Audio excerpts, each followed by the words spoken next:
La mini-maison de Plim. Plim était un mini-homme qui vivait avec Pam, sa mini-femme, dans la mini-souche d'un mini-arbre.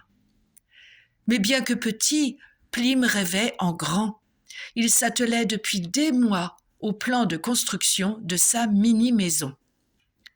Exerçant le métier de ramasseur de truffes, il avait mis son argent de côté et la saison étant finie, il pouvait désormais se consacrer à son projet. Il était impatient, car dès le lendemain, il poserait la première pierre de son futur cocon. Il allait travailler sans s'arrêter des jours et des semaines. Pam était l'institutrice des mini-enfants de la forêt. Elle quittait la classe tous les midis pour rejoindre son mari chéri.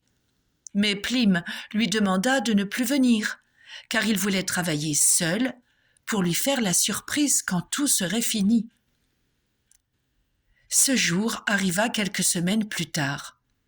Après avoir passé 3 nuits sur le chantier, Plim rentra épuisé, mais le visage illuminé. Pam pouvait l'accompagner.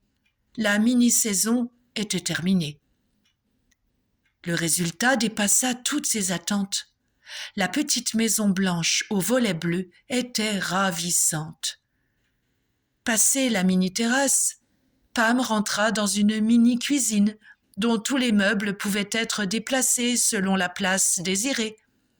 Elle découvrit ensuite une mini-salle de bain cachée par un rideau plein de cœurs, puis un salon dont les banquettes se transformaient en rangements et les poufs en tables. Et enfin, au-dessus de sa tête, il semblait y avoir un lit. Plim appuya sur un bouton et, comme par magie, le lit commença à descendre et prit sa place parfaitement au-dessus des banquettes.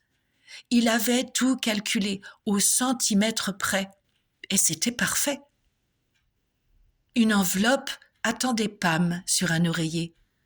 Elle y trouva une jolie carte sur laquelle Plim lui répétait à quel point il l'aimait et qu'il espérait qu'ils seraient ensemble toute leur vie dans ce nouveau petit nid.